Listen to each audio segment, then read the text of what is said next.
I thought he was writing about God as a cyclops with one eye, and I thought that was a really cool image. And later Nick said, like, no, that's not what I meant. So I decided that's fine, I'll just use that myself. So in this poem, God is a cyclops. He has a wife who remains nameless. He has a retarded son who is Polyphemus. You might recognize as the Cyclops from the Odyssey, a famously not very smart character who gets blinded by Odysseus when he comes for a visit. And just a little aside, if you don't remember the story, he traps Odysseus and his men in his cave. He's going to eat them. He's kind of a giant. He's going to eat them. And they wait till he falls asleep and they poke him in the eye with a stick and blind him, and then they escape. And he asks Odysseus to tell him what his name is, and Odysseus is really smart and says, my name is Nobody. So later on when Polyphemus, the Cyclops, goes to his brothers, he's like, look, I'm blind. And they say, who did this to you? And he's like, nobody did it. And so they're like, you're an idiot, go away. So you'll hear that reference in this. But this is God and his domestic life, Cyclops Family Album. So the first section is Sunday Brunch.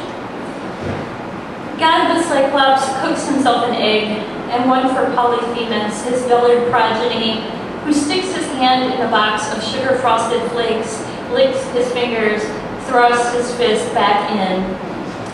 In the living room, the television's on, and people stand in rooftops in a flood with signs, please help us. Ripped up trees float by, and carcasses of dogs and yellow boats. In the next clip, clay-eyed women walk for days to a clinic where the medicines run out. They sit on the floor beside their dying sons, their daughters already dead. We had to choose. God and Polyphemus glance in now and then. Since his divorce, God doesn't have much interest in the news. Later, they'll watch the game. God sighs and scrapes the pan. Maybe this evening, play with their Amtrak trains. A self-sustaining environment. Polyphemus drools and taps the glass of the terrarium where a man and woman live, among the plants and algae and the snails and the little bonsai tree with little fruit. Saran wrap on the top means they are low maintenance, self-enclosed. But the woman, for some reason, keeps trying to escape. Polyphemus grabs her by the hair till God comes in and makes him put her back. Maybe, says God's wife, we should take them to the park and let them go. She picks at God like that, like nothing he makes is ever good enough. Nonsense, God replies, affixing the rubber band. They're not like us. They don't care where they are. This is on-the-job training. Dad asks Polyphemus before he goes to sleep, when I grow up, can I be God? God sighs and looks away.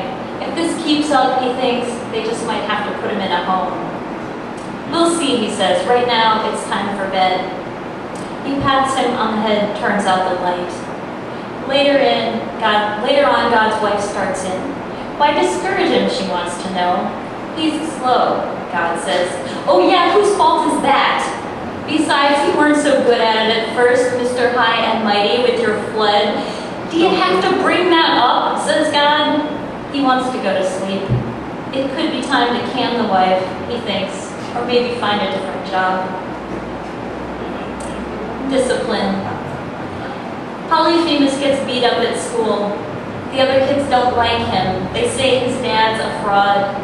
If he's so great, they say, then how come you're so ugly? Or that eye's the only balls you'll ever have. He famous, someone says, how come your mom don't got no name? When it's time for Polyphemus to go to special ed, they jump him, grab his book bag, sock him in his eye. Then he sees stars and planets and tidal waves and storms and people dying in an avalanche. But he doesn't cry or try to fight. His dad would be embarrassed if he did. His eye swells nearly shut and hurts all day. He hopes his mom won't notice, but she does. What's with the baseball cap, she wants to know. Then when she sees his eye, who did this, Polyphemus? Her hand's already reaching for the phone. No one, says Polyphemus. He's no snitch. Revelation. Seems appropriate given the news recently. Revelation. God's wife takes him out to dinner. As soon as their food arrives, she looks across her plate and says, "I'm having an affair." Yes. Remember Homer from the hardware store? They're in a crowded restaurant. There's nothing God can say.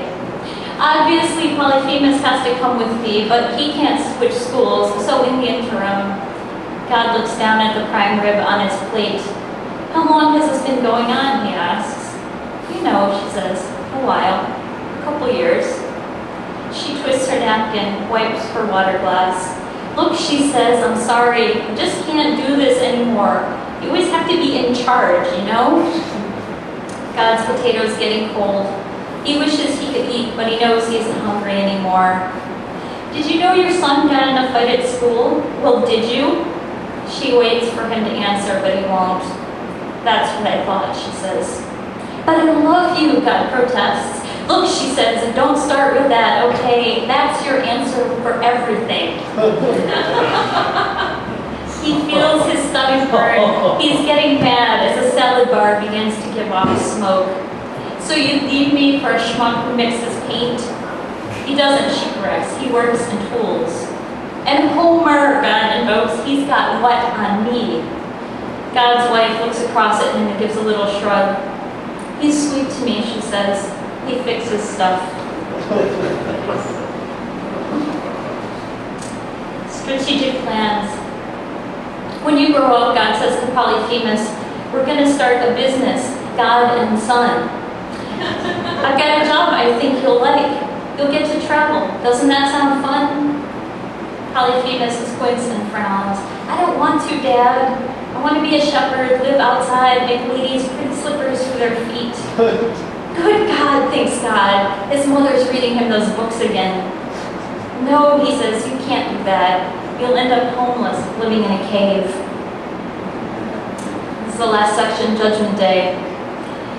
God wakes up at 4 a.m. and can't get back to sleep. At 9 o'clock, he has to be in court to see who's getting custody of the kid. His wife, his ex-wife, claims he isn't fit, as if he'd be a danger to his son. God rolls over, tries to breathe, strains to uncrank his neck. No one understands his work, what he's trying to do. Thank you very much.